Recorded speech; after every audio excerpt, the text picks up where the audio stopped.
Hey, everybody, and welcome to the channel. As promised, I was going to bring you guys a few more live shows because, as I've been learning over time, you guys, well, you actually enjoy these.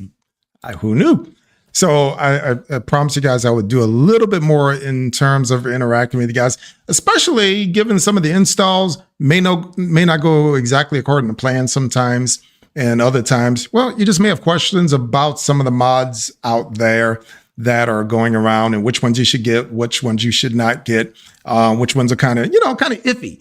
I do have a lot of experience in this area. I've been doing this now for a couple of years, getting these mods into these vehicles, and it has been quite the journey. So I can safely say I probably have a little bit more experience than the average guy putting all of these mods in the Teslas. So I've learned by doing, for the most part, for better or for worse, however you want to look at it that way. But it has caused me to actually research and actually do some homework on some of these mods and start understanding how they work. So my whole point here for you today is to, well, basically impart some of that knowledge. Also, I definitely want to get to the Q&A and answer you guys' questions. So put your questions down in the comments. Don't hesitate to ask. It could be on a lot of different topics, but especially if you have any questions about your vehicle, the installation of these mods, or any of the mods that you've installed, things of that nature, I definitely want to get to those questions. But for right now, I want to hit on a couple points, but also what we're mainly going to focus on, we're going to be talking about a lot of the mods that you should probably look at like right now in the very near future. Which ones are worth looking at for 2026? Because there are quite a few of them out there, and I know there's a lot of people that are eager to put some of these in there, but they don't want to waste their money. And well, that's why we're here to help, as I said. So without further ado, let's get started. But I do want to hit on for one thing first before we get started on that. Earlier today, we had a recall come out, of all things. Well, I shouldn't say came out. That's, I shouldn't say earlier today. This has actually been going on for the last month, truth be told. But, some of the stuff got, let's say, more finalized than what it was before. And what it is, it's for the Model 3s and the Model Ys. And these are essentially all of the older vehicles, pre-2024, 2025 vehicles mostly. You have to look up your VIN number to see exactly which ones. And what it's dealing with is with the headlights on the vehicle. And the headlights are essentially, too bright. And we're specifically talking about the low beams. What fix is there for this? Tesla has been trying to avoid a real hardware fix for this. NHTSA has denied that. And so bottom line is all of the cars are going to have to get some type of a fix, whether or not it's going to be a software update to turn the brightness of the lights down, or whether or not the vehicles are going to have to come in to service and have them readjusted, something of that nature. But you can read it here. I don't want to read it all to you, but this is according to Reuters. Tesla is recalling 20,349 vehicles in the U.S. over low beam headlights that may be excessively bright, potentially reducing visibility for oncoming drivers and raising crash risks, the U.S. National Highway Traffic Safety Administration said on Tuesday. It says the recall affects certain Model 3s, Model Ys. The remedy is yet to be finalized. The recall comes as Tesla faces regulatory scrutiny over vehicle safety. Well, yeah, we already knew that. Not a big deal, truth be told. This is not, it's a deal, but it's not a deal breaker, truth be told. It's not that bad of, what anything going on out there. So at worst case, you might have to bring your car in and they readjust your headlights. No parts involved, things of that nature. So we shall see what's going on there. All righty, let's see if we can go ahead and continue on here. And that's about it in terms of recalls. So on to mods. I want to talk about the mods and things of that nature. So there are quite a few mods out there that you should consider, truth be told. Lately, I've been on this whole RGB LED kick. And if you watched the last live stream, you'll know that I have really railed on these things. about the latest stuff going on with them, mainly because of how they are being implemented and how they're being put into the vehicles. The vendors have changed the way in which they have started integrating the lights into the vehicles. And the main push behind this seems to be the fact they want you to control all of the RGB LED lighting via the on-screen app in the vehicle. So that has necessitated some creativity on their part in order to get these things to work in the vehicles. Unfortunately, on your part, that means you have to do a little bit more work. To give you an idea, the way that it used to be done is that there used to be where you just plugged it into a USB port and the LED lights would just work. And then you had an app, specifically the Magic Lantern app. If you've not seen this app before, I can't blame you, because it's one of these Chinese apps that they came up with. I don't want to call it crude, but let's just say it's not the most refined app, but it works. It definitely works for your lights. And most of the time when you buy an RGB light from one of the vendors, 9 times out of 10, this is the app that's going to work with it. Even if they don't tell you, they'll just give you a QR code. When you go to scan the QR code, this is the app that's going to download onto your phone. I happen to like the app. I've gotten used to it over the last year or so, utilizing the app, utilizing the LEDs. I've gotten used to it. If you guys need help with it, let me know. I know in some of my videos, I know I've done a more thorough review of that Magic Lantern app. Take a look at it. It's quite in depth, and at first it's quite daunting. But as I've said, they've kind of started getting away from that because they wanted the lights to work more with the screen in the Tesla.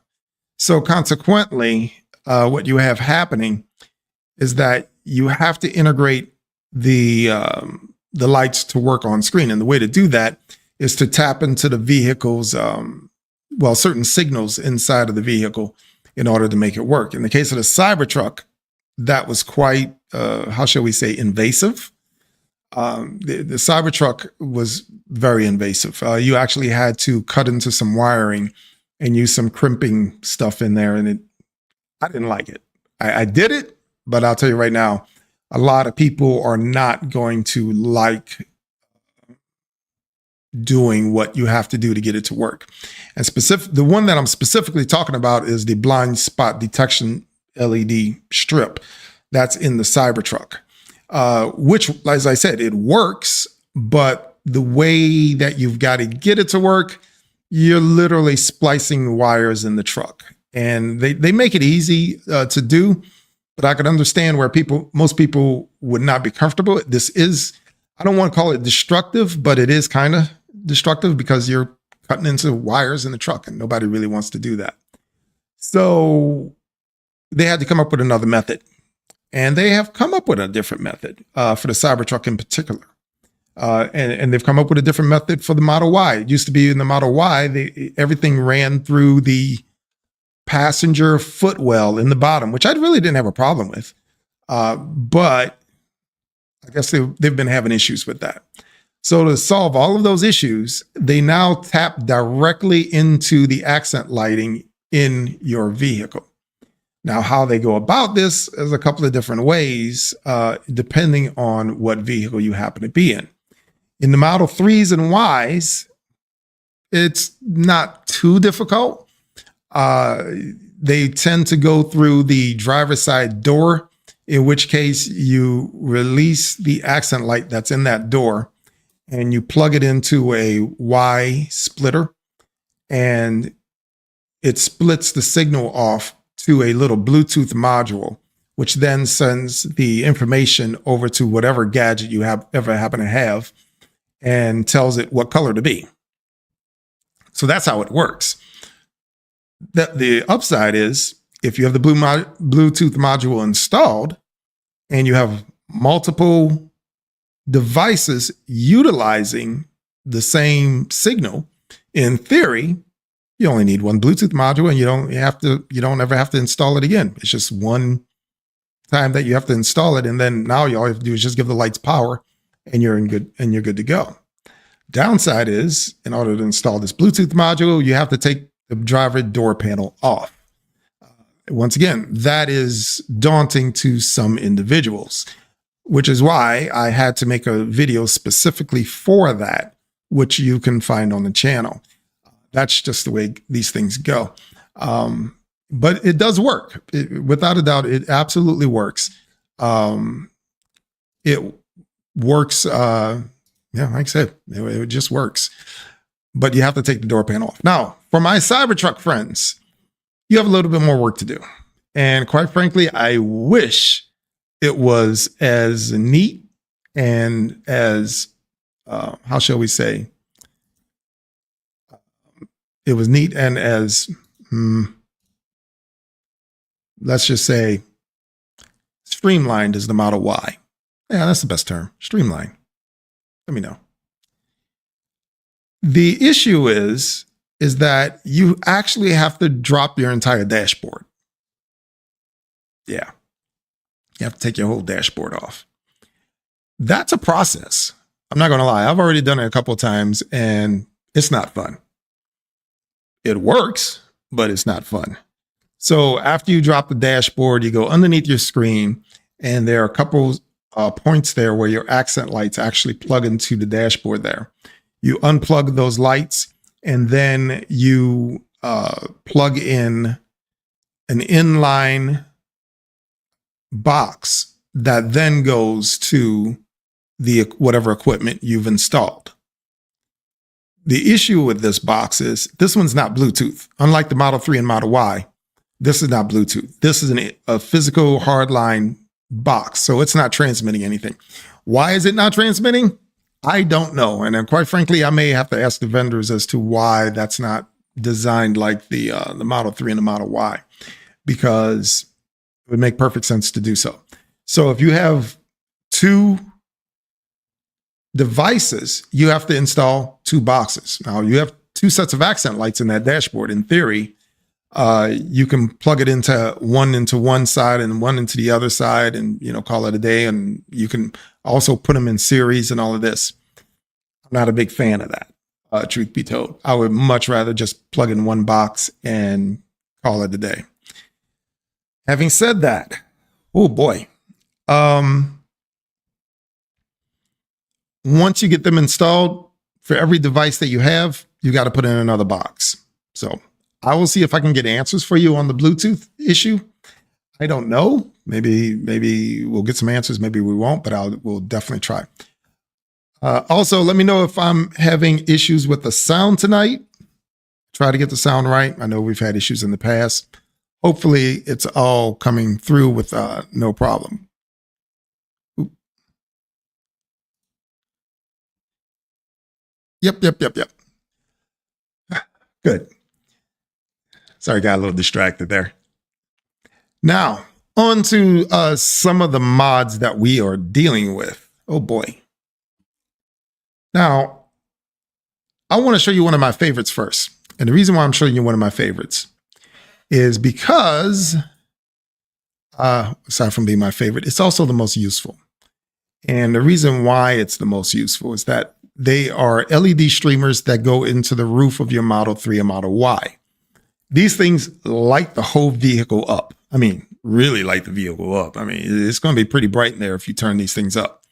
But also, not only can they go with the music, but once again, they work with the Magic Lantern app, and you can have all sorts of different types of lighting in here. In fact, this is one of the ones that I actually installed. As you can see, it's going with the beat of the music right now, and it'll have all sorts of different looks to it when we program it in there. And they look wonderful. I love these things. And they're very simple to install. Once you get them glued in there, you basically just have to route them through the trim and go to the glove box where, well, in my case, I routed it to the glove box and plugged it into the USB port down there. But I think most of the instructions have you routing it to the aft part of the vehicle and having you plug it into a 12-volt plug, if that makes sense. That kind of works out.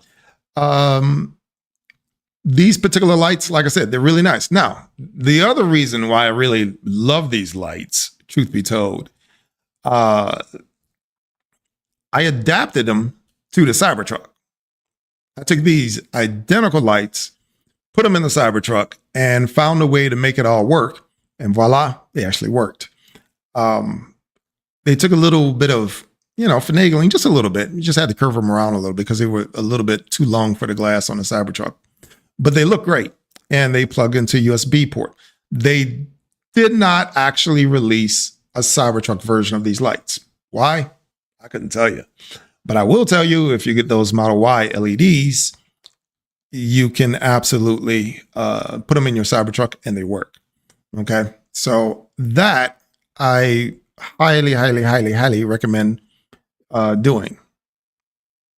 Let's see. Hang on. Where is it? So yeah, I recommend getting these Model 3, Model Y, Cybertruck, doesn't matter.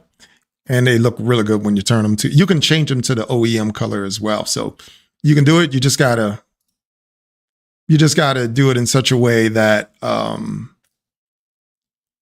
it's more manual. There we go. That's the best way for me to put it. Now, speaking of LED lighting, woo. Speaking of LED lighting, hold on.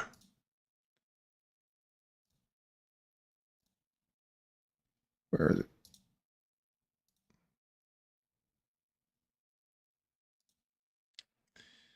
This is the front LED lighting. Now, some of you are going to have a little bit of consternation with this. And the reason why you're going to have consternation with it is because I installed these in the Model Y and I installed them in the Model 3 as well. And they also have trunk lighting as well. Same stuff. Goes in the back. Once again, both of these actually, even though I have a remote in my hand in this video, they both actually do work with the Magic Lantern app. So while you do have a remote, Magic Lantern actually makes it all happen. And you could do the same thing just with the same thing I did with those Model Y streamers that are on the roof. You do with these things, or in this case, you can use with the remote as well. Does not matter. I highly recommend using the Magic Lantern app. Having said that, the reason why some people might have consternation with it is the fact that when you look at how to install these things, see if I can show you here, they actually get tucked in and they actually get installed with the button that is right here. And that's where it gets its power from. The problem is a lot of you out there now, and more people every day, do not have the button. The button is gone. So I do know they have modification kits to work on that. So be careful. If you do not have a button, be very careful about which set of lights you buy. But having said that, both the front and the trunk lights are game changers because they really truly light up that front and light up the trunk as well. The lights that ship from Tesla, I don't care which Model Y or Model 3 you have, doesn't matter. The lights are awful. They have these little puddle lights back there and you really can't see anything. You put these back there, you can actually see stuff. It's amazing. It lights the whole thing up, which is actually really, really nice.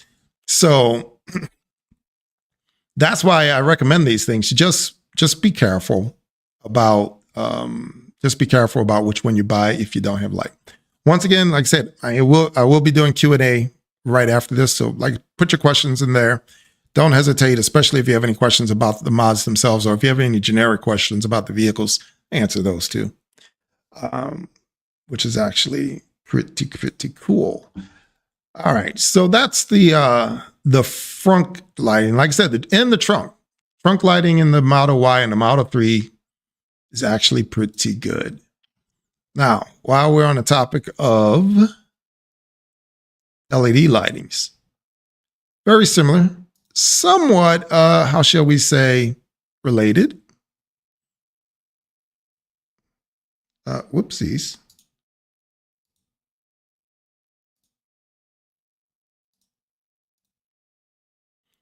we have this thing. Now, what this is, it's a USB hub. It is a USB hub, very functional. And if you watched my cup holder video that I just released this past weekend, you'll notice this is the same USB hub that I had in there. Now, here's the issue. This one is a blessing and a curse, truth be told. I love this USB hub. I love everything about it, both the RGB lighting and the cords. They have come out with a couple of updated models to this, primarily because, well, the lightning connector for the iPhones are going away. That's the main reason. And if you notice, this one does have a lightning connector in the foreground there. That's for iPhone. And the other one is a USB-C. Plus, you have a plug-in USB-A and a USB-C as well. This solves the problem of the charging pads in the vehicle. And that's the reason I love this thing. You don't have to put your phone on the charging pad, and now it's going to heat up, charges slowly. When you plug this thing into it, it actually charges your phone pretty darn quick, actually. There's just only one thing I don't like about this thing. I've had a couple of these now, and in both cases, that RGB light tends to flicker, sometimes more than others. In other words, yep, it's cheap, it's Chinese, but did you buy it for the RGB light? Did you? It's nice to have. I can say that, it's nice to have. I've not seen, and it's not just this hub, it's actually a lot of the RGB stuff that comes out of China. There's a lot of garbage out there when it comes to these colored lightings. I've not had very much success except for a couple of very specific manufacturers. There we go. But in terms of this USB hub, I'm not making any promises to the actual RGB lighting. It might start flickering on you, it may not shoot the right one. You can turn it off. That you can do. But for the functionality of what it gives you, it's worth it. And I know that sounds weird, but that is the God honest truth. So it does actually work. It does look, when it's working, you change the lighting modes on it. It works really, really well. The one of them that I have flickers all the time. The other one I have flickers maybe, I don't know, once every few days. There's no calling it. I'm sure if you tell them about it, they'll send you another one. But quite frankly, that one's probably going to do it too. That's just my honest opinion about it. But I still do recommend it, like I said, because of the functionality it gives you. Woo! Yeah, because of the functionality it gives you, I still do recommend it, without a doubt. Get to cover quite a few things here. This is actually pretty cool. I'm really liking it, because I know tomorrow I got another install to do, and it's going to take half the day. It's going to be a whole lot of fun. All right, more RGB LEDs. One of my favorite ones, though, happens to be this one. And what this is, if you have not ever seen it before, it's the blind spot detector strip in the Model 3, Model Y, and there's one for the Cybertruck as well. How they hook in is a little bit different, but what this actually does, what this thing actually does, it's actually really cool. When you're driving along, you see the green over there on the right side. That's actually my blinker that's turned on. The strip will actually flash green to let you know that, hey, the turn signal is on. When there's a car in your blind spot, that will actually flash red. It'll turn red, it'll turn amber while somebody's in your blind spot. But while you have your blinker on, it will flash red, letting you know somebody's there. So instead of looking at that little red dot that's in your speaker, which hardly anybody ever notices, you actually have a real light that's going to light up, and you're going to notice a lot more. Now, as I said before, in my last video, Tesla integrated something like this in one of their previous updates, where your accent lights are supposed to flash if somebody's there. I don't know about you guys, but I've kind of sort of seen it, but not really. And I've not really noticed it that much. But this one, trust me, it works better. They got the idea from this strip, truth be told. But this strip is actually a lot better. It does a couple of other things, like it lets you know when you're going over the speed limit by showing a red light on the front.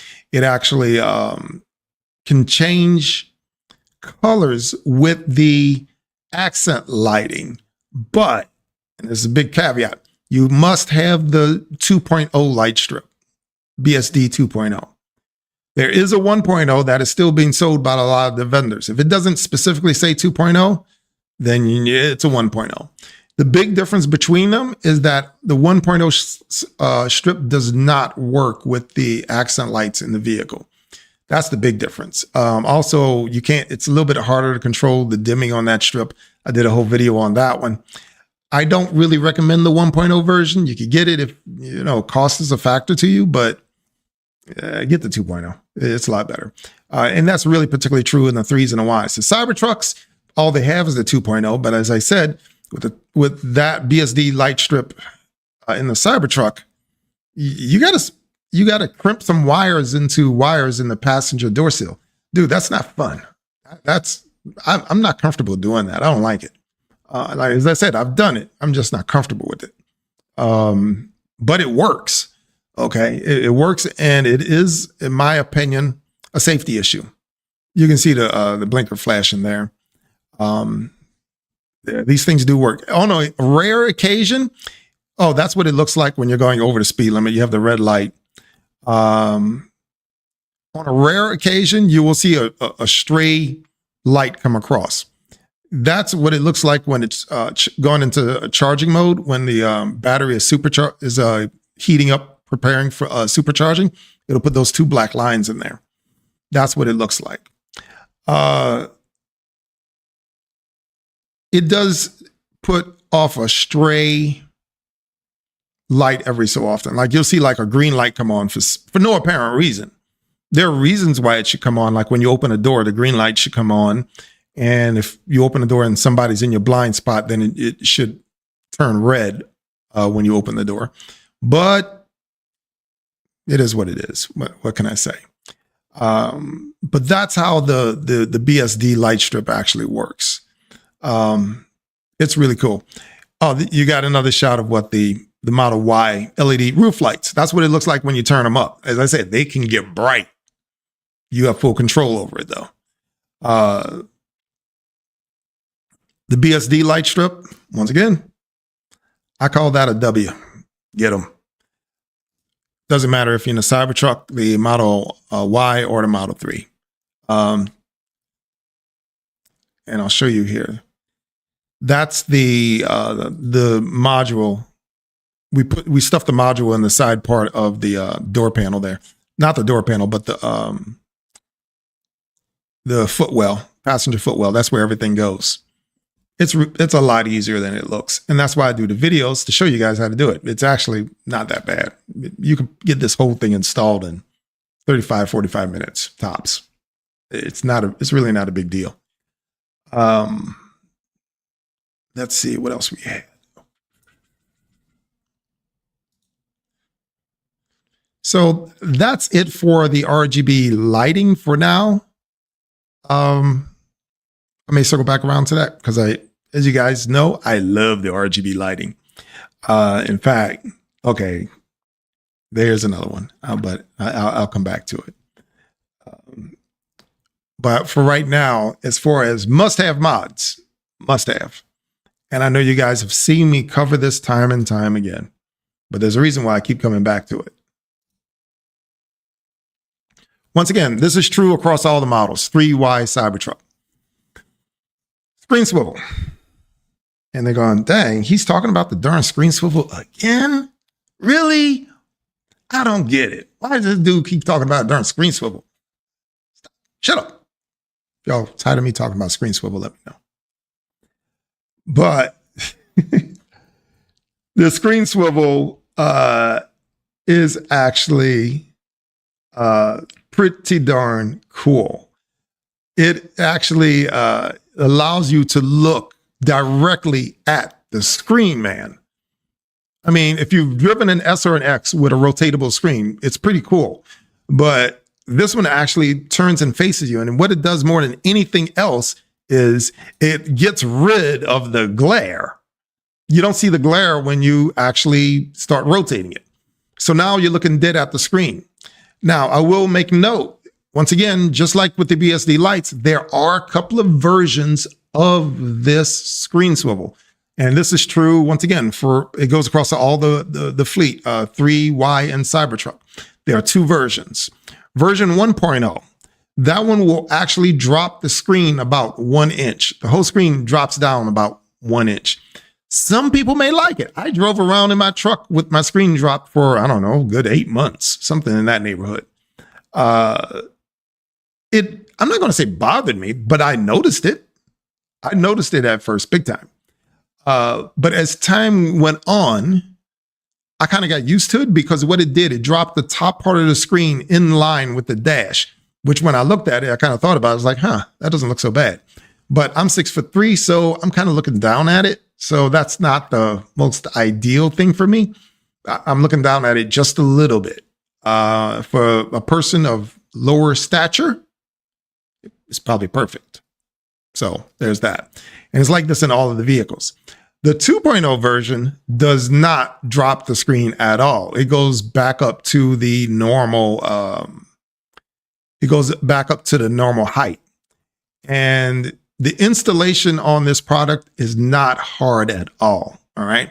You're just unbolting a few screws, pull an HDMI cable out, and stick the thing all the way back on. In fact, you can see the video here. We pulled it off. We removed the HDMI cables. I mean, really.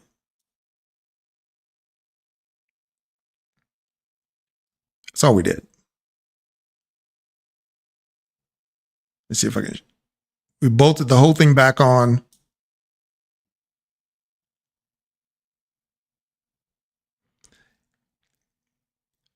After you get all the cables reconnected, you bolt the whole thing back in. That's all there is to it, folks. Once again, this was another, if I wasn't filming, this would have been maybe 40, 45 minutes at most. This is the beginner installer can install this. Not that hard. I would highly encourage you to do it. Also, for those folks that really, really, really want the 16-inch higher resolution screen in their Model 3s and Y, okay? Because if you haven't heard, in the newer vehicles, they're coming with these larger screens and these more higher resolution screens. If that is what you want, then this is how you change the screen out. Now, the screen itself is $1,300. You buy the screen from Tesla, they'll give you the screen. You can swap it out yourself. You don't need to pay them. Well, they're going to charge you at least $250, $300 to swap it out. At least that. Here, you can swap the screen out yourself. It's not a big deal. It's the same screen, same bracket, everything. So I do encourage you doing that. In addition, so yeah, I definitely encourage swapping that screen out without too much trouble. Whew. There we go.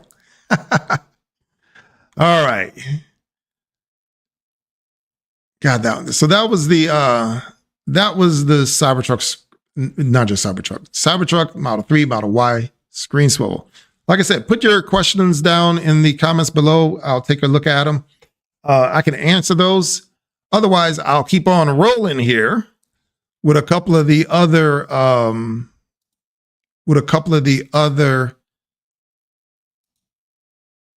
installs, because there's one I really kind of want to get to. Actually, where is it?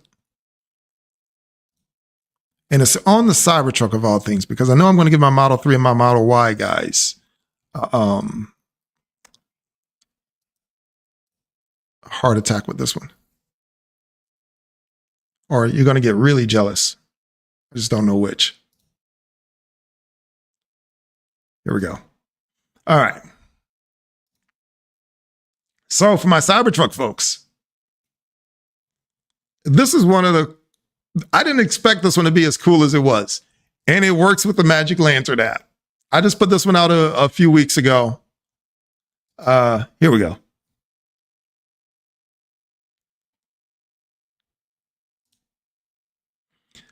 All right. So if you will notice, there is a little line around the Cybertruck. That is a light strip, an RGB light strip. Once again, it works with the Magic Lantern app. Once you get it installed, connect the Magic Lantern app to that light strip and it will work. And as I said, all those pretty designs that you saw with the Model Y and all that on the ceiling and all of that stuff, yes, it'll work on that strip. It's the same design. In fact, I'll show you as I play it, you'll see it running around. You'll see the lights dance around. That's Magic Lantern app doing its thing. It tells the strip what to do. And that's the app right there. And you can change a lot. I mean, there's so many designs. I could not possibly go through all of the different designs and all the different modes on the strip. There's literally hundreds. So you can have a lot of different looks and everything else. There's some underbody lighting that you can buy. I do not have it on the truck. I haven't done one on the channel yet. Same thing. But I'll show you how to go about installing this in this particular video. Once again, not that hard, but I do want to show you the actual lights. You can have the whole thing glowing. Just be careful as you're rolling around on the street because, you know, the cops, you know, they'll pull you over if you got red or blue on there for sure, depending on what state you're in. In some states, they're not even allowed, period. So while you're rolling around, be careful what colors you're rolling with. Also what neighborhoods you roll into if you're in LA or New York.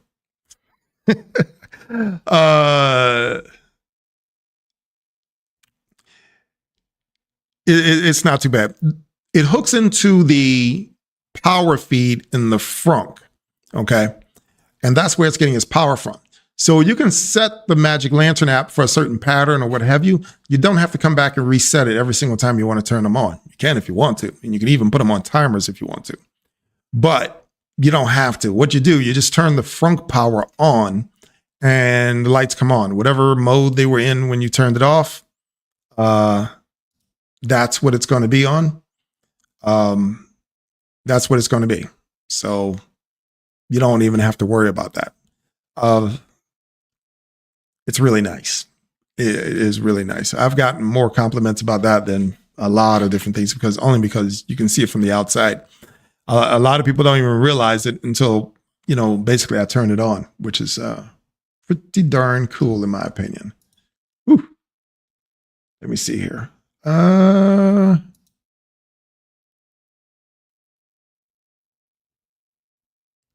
Got it going here. All right. Whew. I said, put your comments down below. If you have any questions, don't feel free to squeak up. Now, in terms of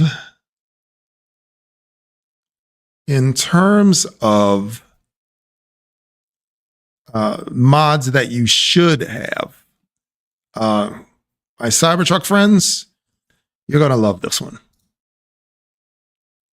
And there's a reason why you're going to love this one. Let me see if I can find it here. Hold up. My bad. I messed that one up. Huh. Interesting. Hang on.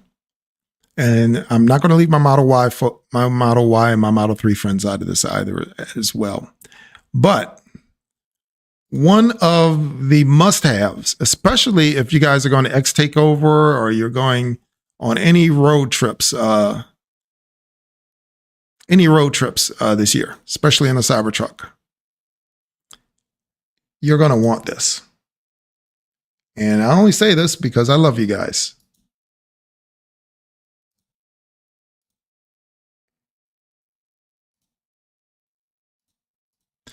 This is the Cybertruck refrigerator. Okay. These are the things like I said, these are the things I never get to talk about on the channel. And here we tested it out. Yes, we put 23 cans of soda in the refrigerator. In this case, I took bottles of Gatorade and wanted to see how many of them I could stuff in there. And yes, it's a real refrigerator. And yes, it gets really, really cold. Like really cold. Like you leave that stuff in there for a few hours, it's frozen cold. Okay. I'm not kidding. I'm not just saying that. If you keep that thing on maximum cold, it will freeze your stuff. It is that good. Does it burn any electricity? I always get asked that. Yes, it burns a little bit of electricity, but nothing you'll notice. I mean, on the whole road trip, on a full charge, you might notice a degradation of maybe anywhere between 3 and 5 miles. Maybe over the course of a full charge. I don't even think it's that much. And that's assuming that you're keeping that full cold the whole time, which you may not because you don't want your stuff frozen. But you can see how many bottles I put in this thing, right? So imagine what else you can put in there. I mean, put frozen meals and everything else in there. It's actually, you know, I find it to be pretty darn cool personally. Yeah. So I got about a dozen of those things in there. I think it was close to a dozen as I recall. Now, where is it?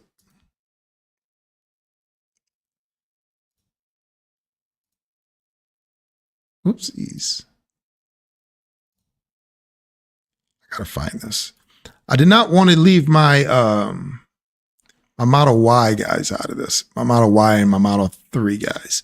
Because believe it or not, yes, you have a refrigerator too, but it doesn't go there. They sell a couple of different types, and there are reasons why I'm saying what I am saying, mind you. They sell a couple different types. One of them is actually pretty darn good. And I'll show you which one that is.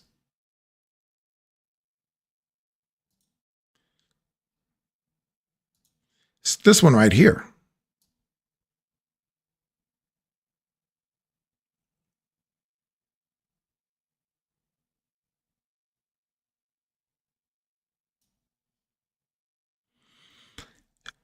This happens to be one of the ones I got from Hansho.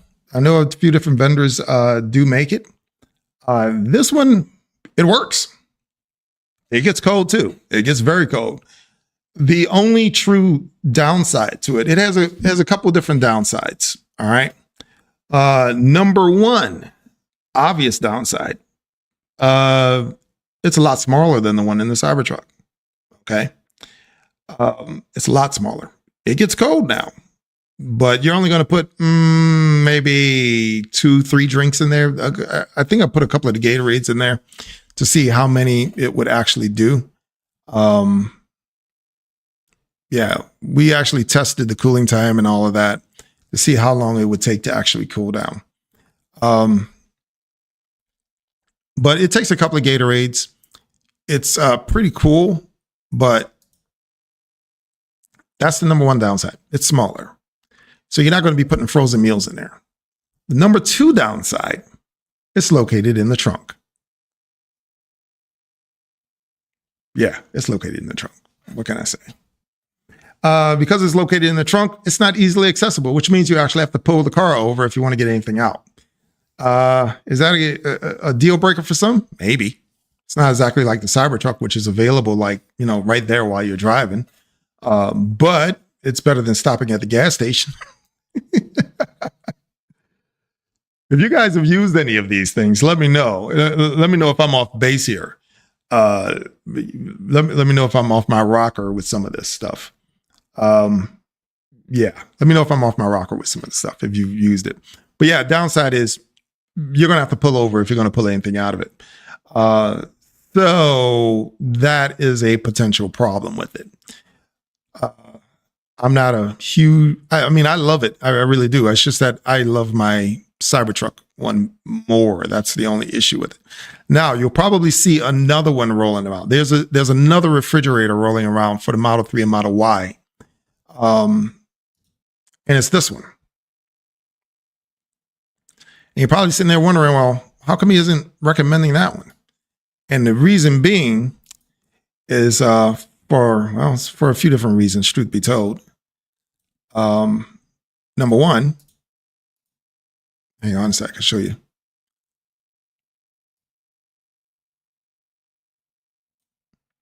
Number one, when we try to put those same Gatorades into the refrigerator, they don't fit. They quite literally do not fit. If you got some of those Gatorade minis, they might fit. We tried it. Yeah, we tried it. It just didn't pan out. This is one of those things that, we thought it would work. It really didn't. And I actually have it alongside the other refrigerator here. You can see how it is. The big difference between this one are twofold. Number one, it actually goes in the cabin. It's located between the seats in the back. So in theory, if you have somebody traveling in the back seat with you, they can reach into this thing and grab your drink. So that's one thing about it. You install it. I sure it installed here. I can't remember. Nope. Why don't y'all tell me about this? Somebody should have told me. There we go. It installs right below the screen in the back of the vehicle. Problem number one, it doesn't get nearly as cold as the other two. Doesn't happen. I'm not sure why it doesn't happen. Probably because it's a lot smaller unit and, it has a lot closer space. And believe me, we waited hour, 2 hours for this thing to get cold. It got cool. It didn't get freezing cold like the other two. But what you lose in coldness, you gain in heat. And what I mean by that is the thing they do not advertise with this refrigerator is that it has a heating mode. And so if you want to heat up your drink or heat up whatever, you can actually put it in this thing and it will actually get hot. Go figure that out. That one surprised me. And so I kind of forgave it for that extra feature because the other two definitely do not do that. So if you happen to have small babies and you need to heat their bottle, this is perfect. I used to have small kids. I wish I would have had a baby warmer in the car. That's what this is. It's a baby warmer for sure. So if you have that issue, get it. Those little small 4-ounce, the small bottles. Yeah, those things. Get those things. Yeah, use them. It will warm up some baby formula in a heartbeat. That's the reason why we get it. So I kind of say, okay, I don't view it as a competitor to the other two. I view them as going hand in hand.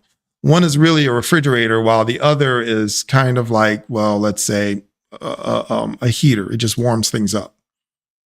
So it is what it is. So that's the refrigerator segment, I do believe. It does open up. But yeah, that was the problem with it. It was tiny, and I honestly believe they built it for what they should have marketed this thing differently so that it got more attention, more as a baby formula warmer, more so than a refrigerator. That's my honest opinion. Whew. All right, let's see what else we got here. Man, so much to choose from. So much to choose from. Oh, I did do these on I'll just do it from here. Once again, totally underrated.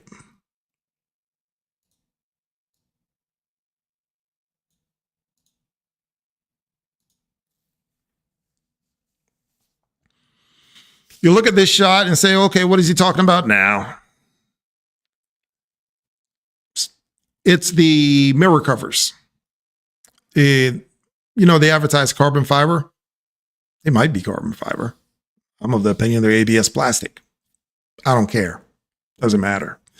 Either way, they protect your mirrors so that the actual plastic, especially on the Cybertruck, you guys know how I've railed against how soft the plastic on the Cybertruck is.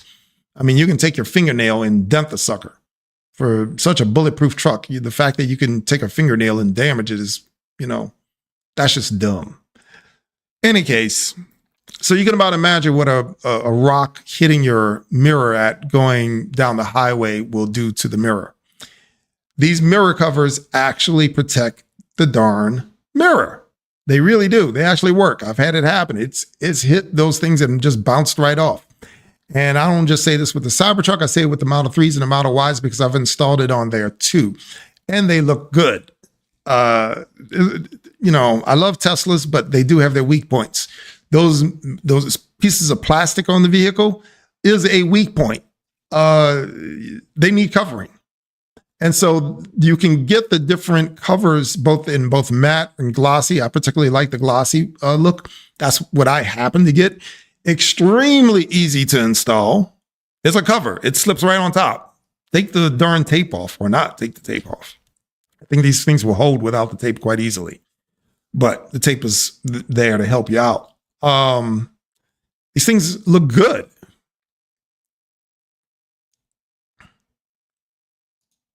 That's what it looked like. They look like they go with the vehicle. They're cheap. That's one of the cheapest investments you will make on your vehicle to keep it protected.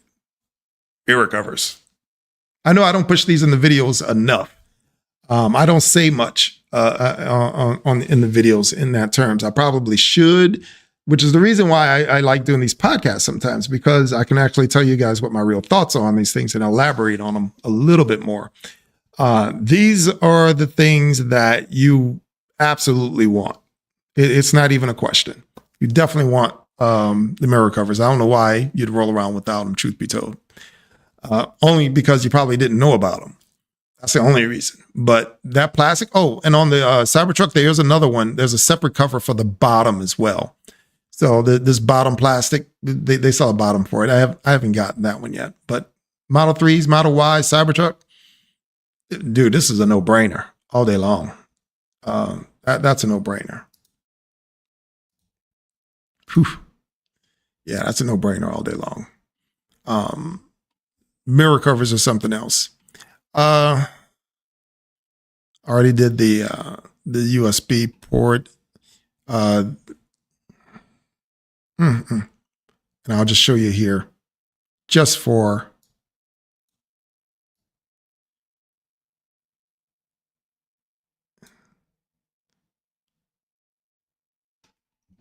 showing you the differences between them.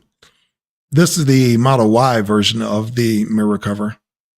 And you can see what it looked like before, and you can see what it looks like afterwards.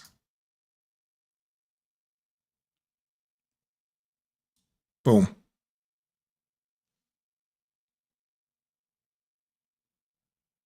And it looks good.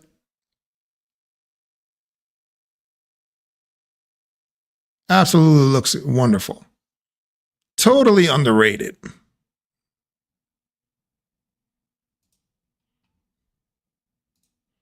Totally underrated. Love this stuff. Absolutely love it.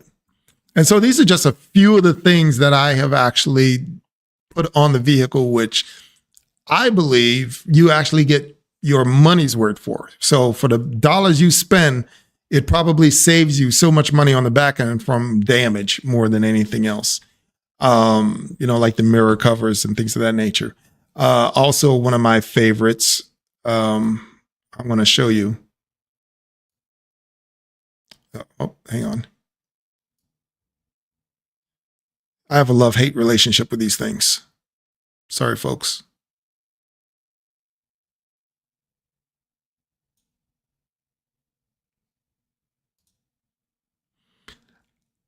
It's how you change that black interior to a red interior. Seat covers. Once again, now these are a little bit more expensive than your average add-on. It's not like mirror covers that are only like $65, things of that nature. And you get your money's worth. No, these things usually cost about $300 or something along those lines. I will tell you that all of these seat covers, they do breathe. So your ventilation, your air, the cooling seats does work with them. You still do feel it. The airbags don't have a problem. At least the ones that I have links to don't have a problem with the airbags.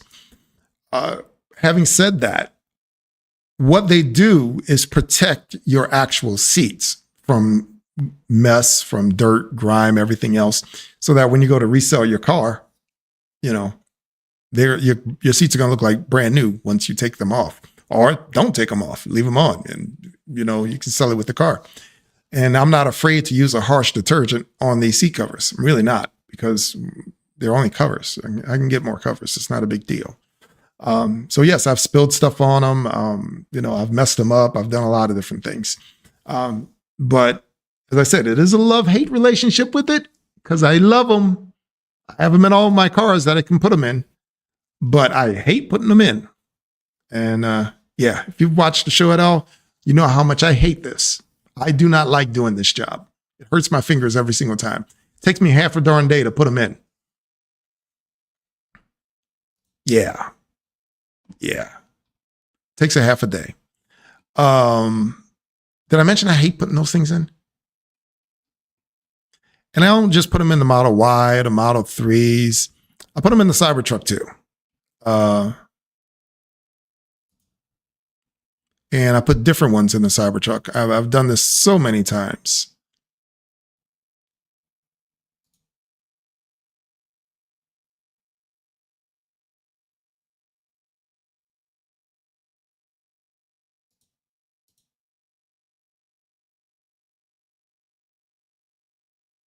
Yeah, I've done this so many times.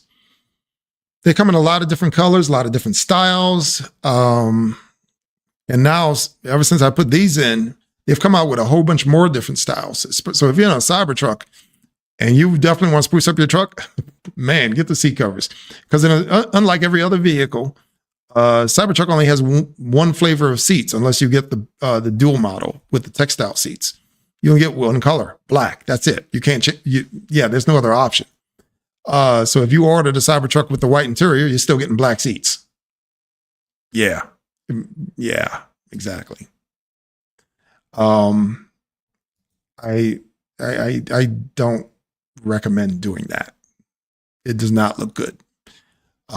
Which is why you would change it over to have white seats. Which is, hold on. Nope, I don't have that one. I don't know what I did with that video. My bad.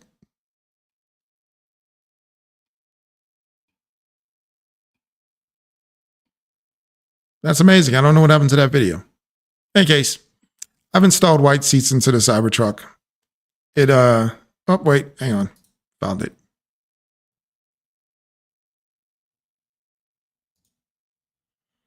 This is me struggling getting these seats on.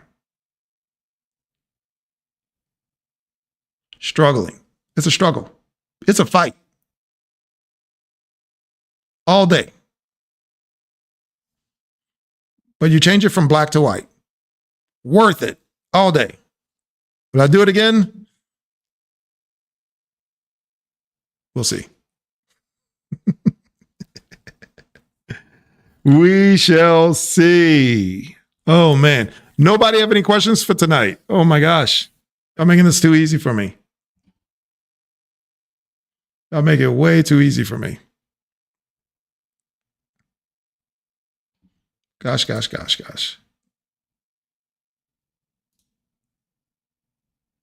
Hold on. Here we go. Yeah, so I go through this thing and I sit up here and I fight with the hooks and fight with the belts and fight with every time. No, sir, didn't like it.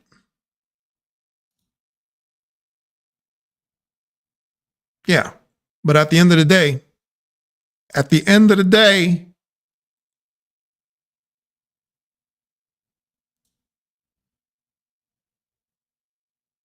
it's worth it.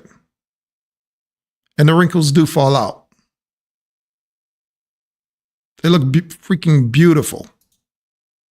And to this day, they still look like that. I think that was almost a year ago now since I put those things in.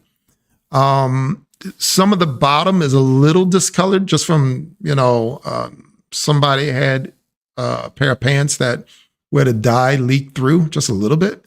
But that's on the back seats. And was it a little bit on front? I can't remember. It wasn't noticeable though. yeah, some of the, and it's the women clothing. Sorry, I'm not trying to be sexist, but y'all have some cheap jeans, okay? It's not the guys. Ooh. Sorry, ladies. And I've changed out the rear. Yeah, I think I've changed out the front seat covers before. The other thing I would recommend, you get these seat covers, you can actually take these things to your local embroidery shop, and they can actually do a custom embroidery on these covers, which is something I would recommend doing. These came from the vendor like this. You can order them with a logo on them. If you don't like their logo, you can order them without a logo. And then, like I said, talk to your local embroidery shop and have them put a logo that you want on there. Trust me, that's not going to be that expensive. You're going to spend $300 on a seat. They might charge you between $50 and $100 to put a logo on there, to put them on 2 seat covers. I don't know if they charge you that much, depending on how complicated the logo is. But I would highly recommend doing that, because now you're going to make that truck look really, really nice. So these, like, as I said, these are the things that I love doing, because they make your truck look oh so much better. Very, very much so better. I'm going to cover one last thing here that I want to talk about. And once again, this one is wholly underrated. But, and I know it's underrated because I don't think you got a lot of views on the channel. I don't even think you guys even bothered looking at this video. But for the Cybertruck guys, it's this whole kit right here. You're probably looking at that going, well, what's that? It's a steering wheel cover. We put this into one of the trucks. Now, I'm not going to call it the easiest thing in the world to install because of the amount of sewing that was required. Once it was done, it looked and felt pretty darn good, truth be told. I'm not exactly a seamstress, but it looked and felt pretty good after we were done. I say this because all of the leather in all of the Cybertrucks and all the Model 3s and all the Model Ys are garbage on the steering wheel. They are. And so if you've just gotten your truck, if you've just gotten your Model Y or Model 3, it feels great in your hands. I'm telling you right now that within the next couple of years, 3, 4, maybe 5 years, that steering wheel is going to look like trash. You know, let me know if I'm wrong, guys. You know, put it in the comments below. Let me know if I'm mistaken. But my experience is that it's trash. And the leather will start to peel at a certain point, not only discolor, but it will start to peel and it will start to come off. By putting the cover on there, you are protecting it against all the dirt and grime and grease from your hands, which is what's deteriorating the leather to begin with. Okay. That's what's doing it. This is how you prevent it. Now, you can go one step farther and say, well, okay, the other solution is to not put a cover on, but to change out the wheel, which is what I have done on occasion. I've done it 2, 3 times now. Now, if you've watched the show a couple of times, you will know that you don't see any yokes on the channel. You don't see me changing wheels on the channel. And there are reasons why you don't see me changing yokes on the channel.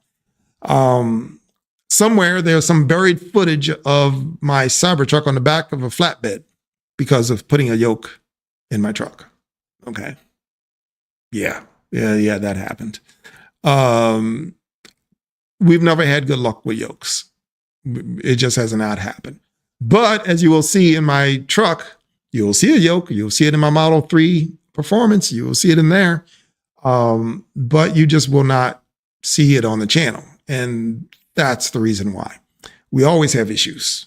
Do I recommend the product? Yes, I do. Do I recommend the install process? Therein lies the problem.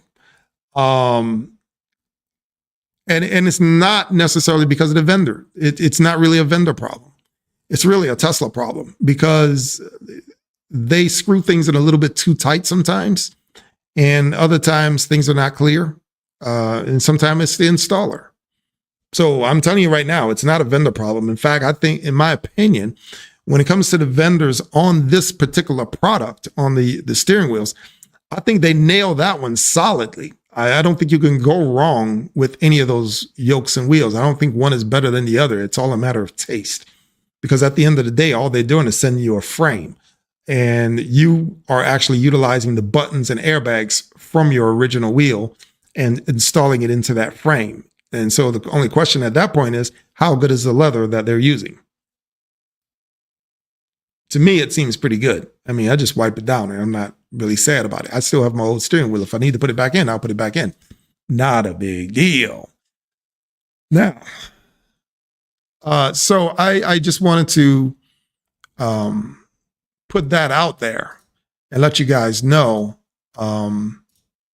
that is an option. I would not shy away from that at all. All right. So I'm going to do something now I probably shouldn't do, but you know, you guys are my fans. So I'm going to go ahead and do this. I'm going to give you the secret decoder ring. You guys want to save a lot of money? I'll show you how to do it, but it comes with a little bit of, risk. Okay. Here's how you do it.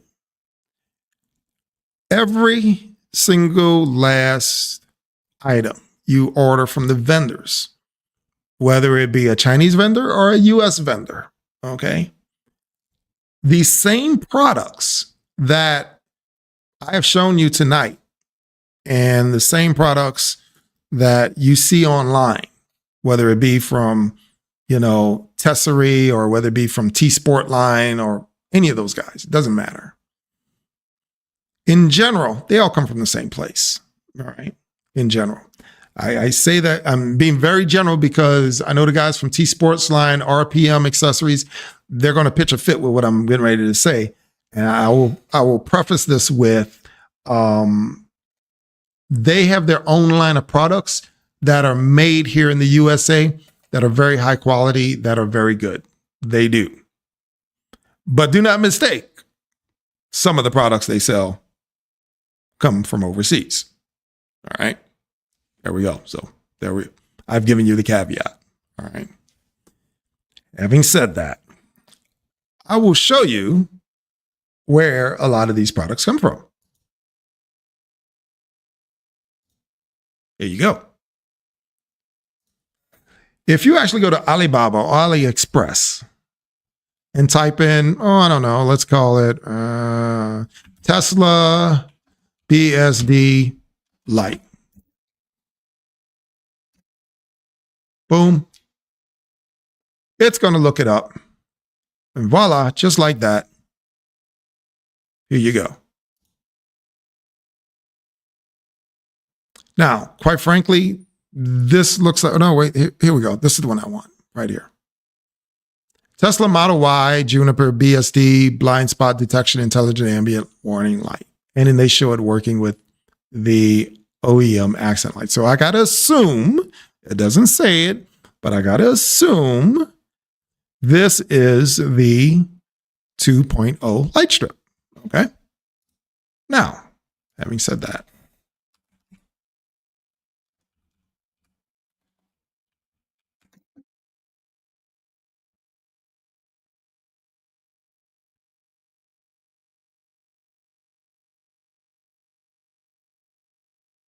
now you see the price on that one.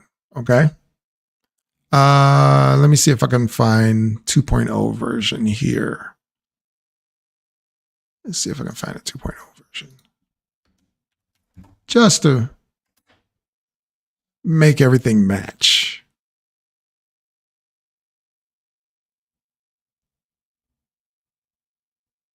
Oh, it's not going to match, is it?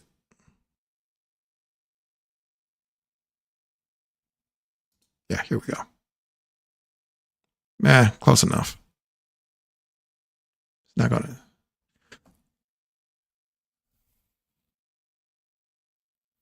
you guys can see where this one is $43.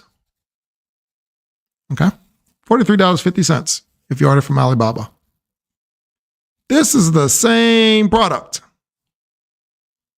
from T-Launch.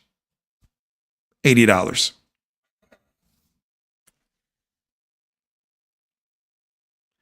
I use that as an example, but I'm telling you right now that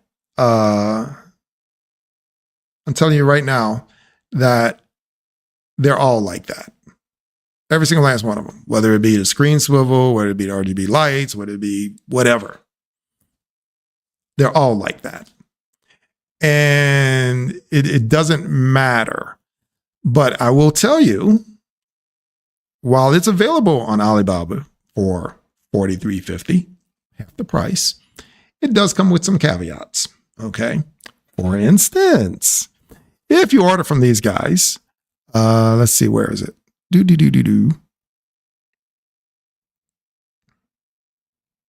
Let's see, ABS material. See, here's the problem. Number one, you kind of sort of know who you're ordering from. Like they give you a manufacturer, all right? But it's being sent out by Shenzhen Musk Industrial Company Limited. Said they've been in business on here for 5 years. Who is that? I don't know. Where are they located? No idea. If I have a problem with it, do I contact them? Maybe. Then, if you order it, minimum order, if you guys look right here, 3 pieces. So you're not just going to buy one. You're going to buy 3 of them. And so that's $126 all day long. $129, sorry. Watch my public math there. All right. $129 all day long. And that's not including shipping. Now you're shipping it from China. You got 3 of these boxes coming over. And that could be something north of $50 worth of shipping. All right. So it turns out to be maybe $170, maybe $200 to get 3 of these.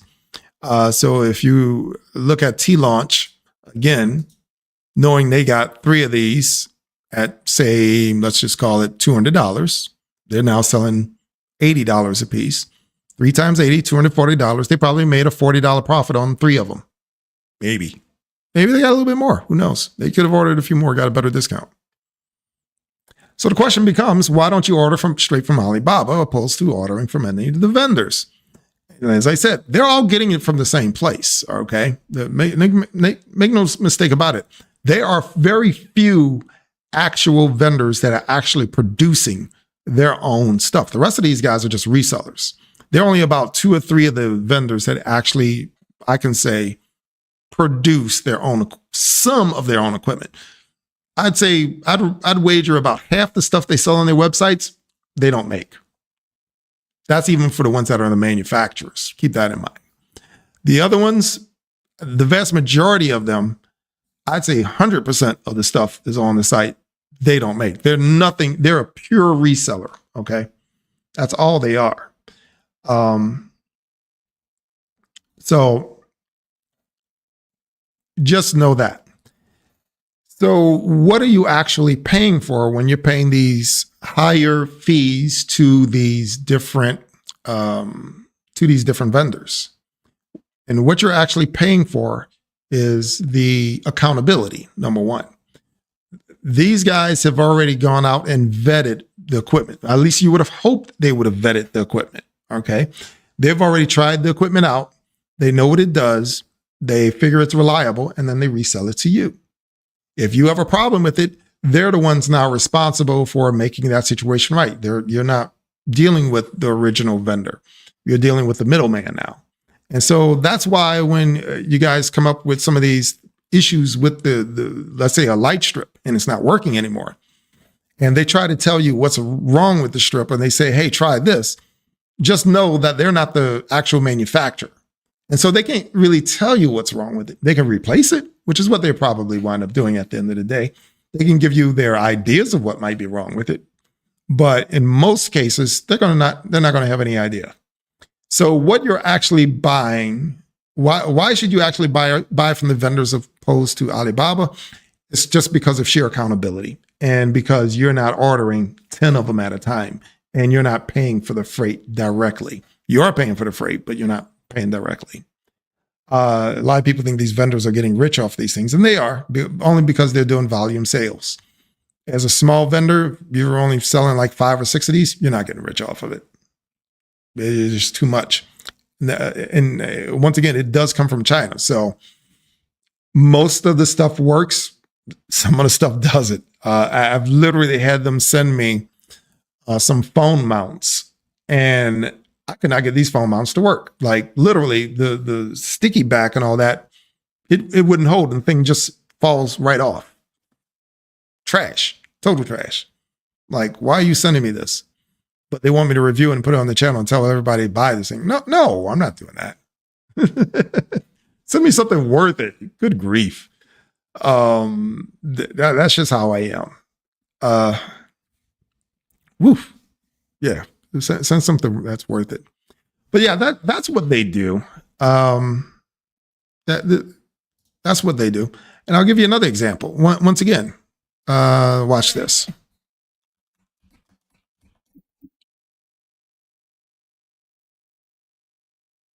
Screen swivel. We talked about this earlier. Let's go again. Boom. Screen swivel set. Min order. 10 sets. Now, are you willing to order 10 of these things? They're $34.85 a piece. Or they're anywhere between $38 and $40 a piece. So I can go, I'm going to go on the outside. I'm going to go outside of their prices. Like this one is one piece. Highest price is $37.72. Okay. Let me go over here. $37.72.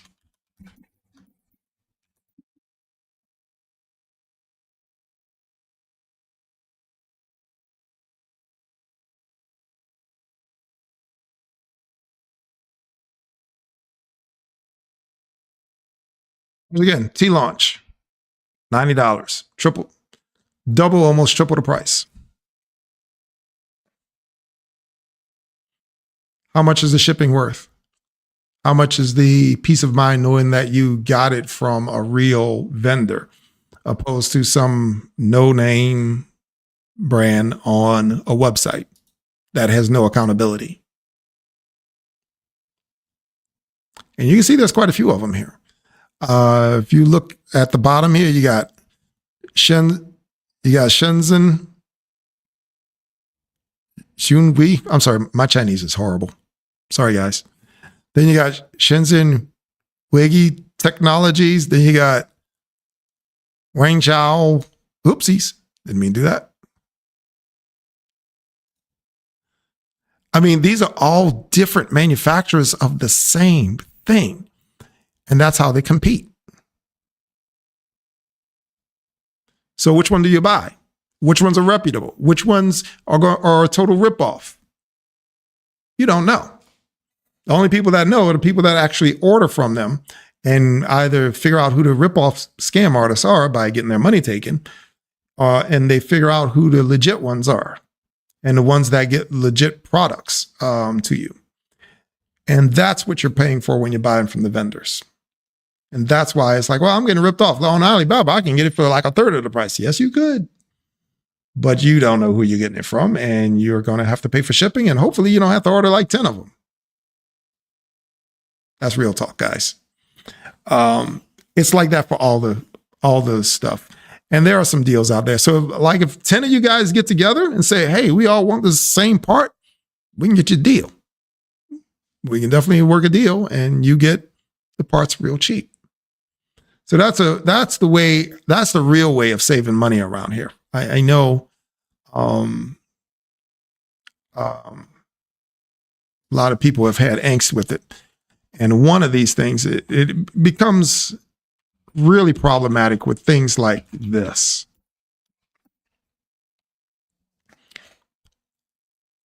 This is where it becomes really problematic. It's when we're dealing with electronics mostly, because the electronics fail a lot.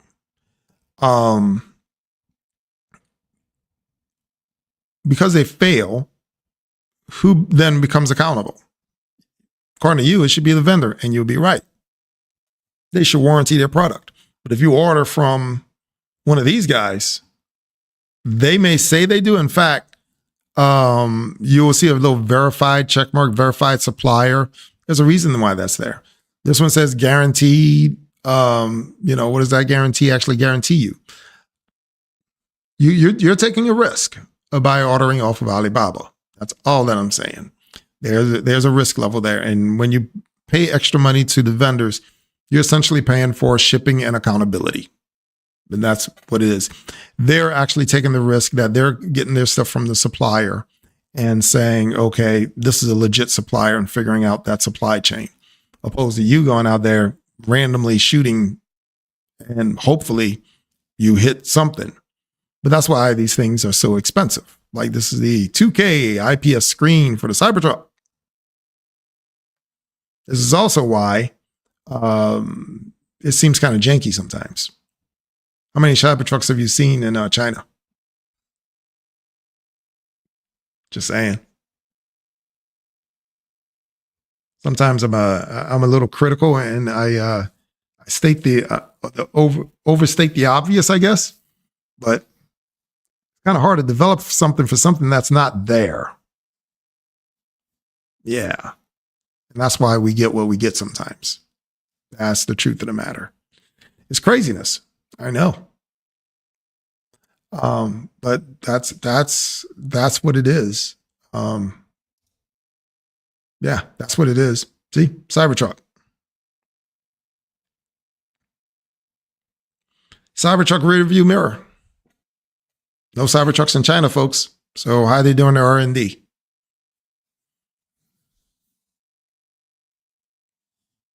Yeah. Something to think about next time. And that's why we have so many problems. I know.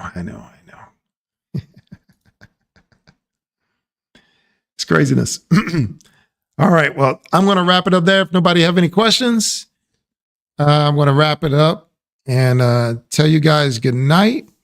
And next time I get on here, I'm going to have quite a different set of mods and all that. But I want to talk about a few different things. I'll talk to you about that later, but I'm going to talk to you guys about a few different things. You can comment on this video and the other videos. Let me know what you want to see, and I'll see if I can work it in. Okay. Until then, I'll talk to you guys again soon. Peace.